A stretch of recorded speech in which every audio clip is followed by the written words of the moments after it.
Your brain isn't just a passive victim of stress and anxiety, it's an active participant. Contrary to popular belief, your prefrontal cortex, the brain's rational decision-maker, doesn't merely shut down under stress. Within minutes of experiencing stress, cortisol, a stress hormone, begins reshaping your neural pathways. A study from Stanford University found that cortisol can reduce dendrite density in your hippocampus by 30% within just 1 hour. This isn't just about feeling overwhelmed. It's about your brain's architecture physically changing. Overthinking isn't just a bad habit. It's a structural shift in your brain. The amygdala, your brain's emotional alarm system, becomes hyperactive during stress, contradicting the idea that it merely reacts to danger. Researchers at the University of Wisconsin found that stress increases amygdala activity by up to 60%, heightening your emotional responses. This hyperactivation decreases your ability to regulate emotions. Simultaneously, your prefrontal cortex, responsible for logical thinking, is suppressed. This imbalance makes overthinking not just likely, but inevitable. Your brain's wiring is literally tilted towards emotional turmoil. When you're stuck in loops of worry, it's not just psychological inertia. Dopamine signaling plays a role. Dopamine, often called the reward chemical, is involved in habit formation and repetitive thinking. Harvard researchers discovered that constant worry can downregulate dopamine receptors in your brain's reward system by 20%. As a result, your brain finds it harder to break free from habitual thought patterns.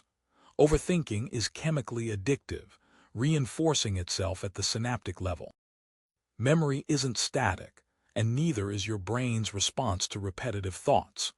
The basal ganglia, a brain region involved in habit formation, encodes repetitive thought patterns.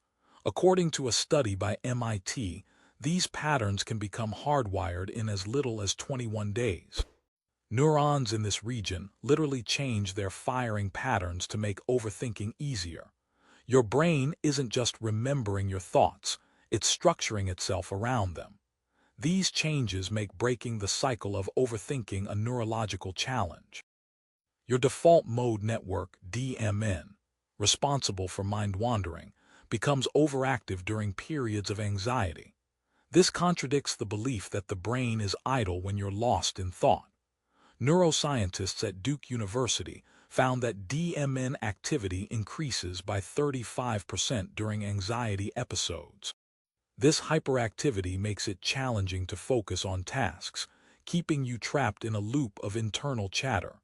Overthinking is not a sign of an active mind, it's a sign of a misaligned one. Cortisol doesn't just affect your mood, it physically alters your brain structure.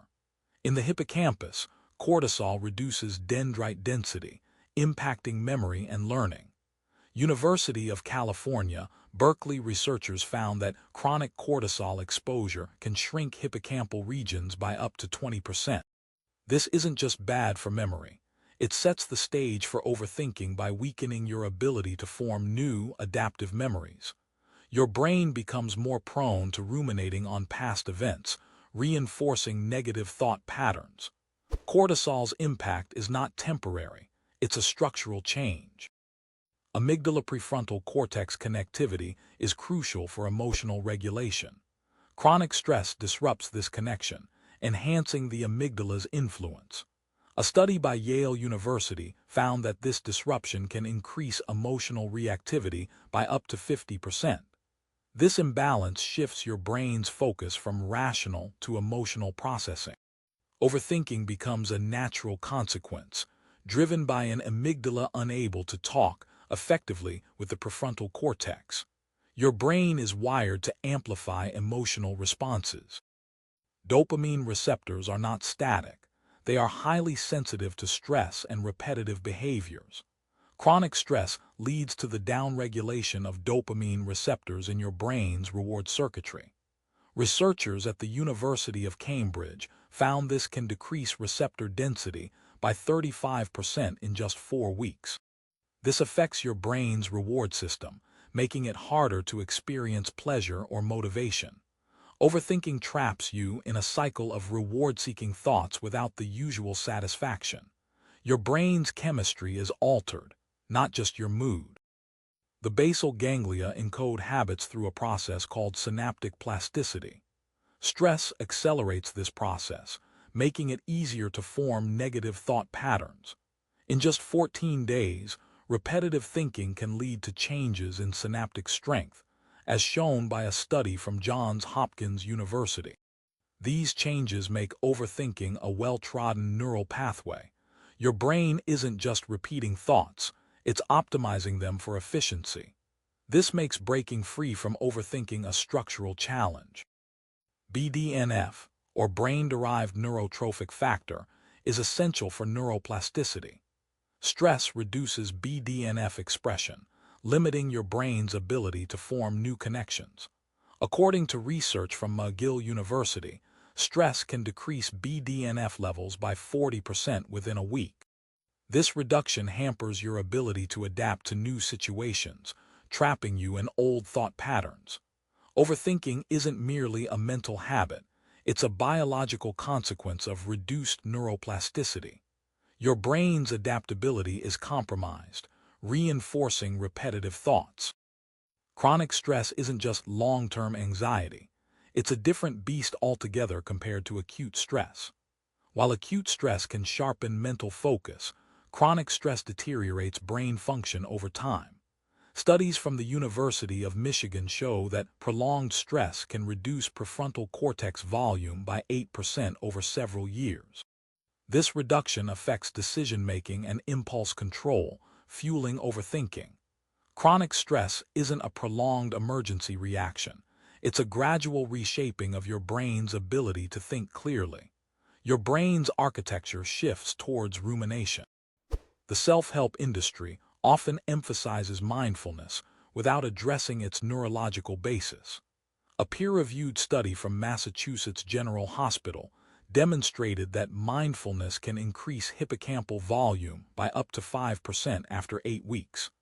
This growth aids in breaking the cycle of overthinking by enhancing memory and emotional regulation. It's not just about feeling calmer, it's about reversing structural changes in your brain. Mindfulness rewires your neural pathways, offering a tangible antidote to stress-induced brain changes. Your brain's structure becomes more resilient. Brain imaging studies reveal facts that challenge popular psychology. Functional MRI scans have shown that overthinking activates areas linked to self-referential thought, not problem-solving. A study by the National Institutes of Health found that this activation can increase by 35% during bouts of anxiety. Overthinking isn't just an overactive mind, it's a misdirection of your brain's problem-solving resources. Your brain isn't processing solutions, it's stuck ruminating on problems. This misallocation becomes a neural habit. Synaptic pruning in adolescence is crucial for efficient brain function, yet it can also set the stage for overthinking. During this period, your brain eliminates weaker synapses to strengthen more frequently used ones. Research from New York University shows that this process can reduce synapse numbers by up to 60% in some regions. If overthinking is prevalent during this time, those pathways can become the dominant ones. Your brain solidifies those patterns, making them harder to change later in life. Adolescence isn't just a time of growth, it's a time of neural specialization. Long-term studies show that reframing thoughts can alter brain activity. Researchers from Stanford University found that cognitive reframing can decrease amygdala activity by 35% within 6 weeks. This isn't just about thinking positively, it's about rewiring emotional responses. When your brain learns to reinterpret stressors, it physically reduces the amygdala's hyperactivation. Your brain isn't just changing its software, it's updating its hardware, offering a durable shift away from habitual overthinking. Reframing reshapes your brain's emotional circuitry.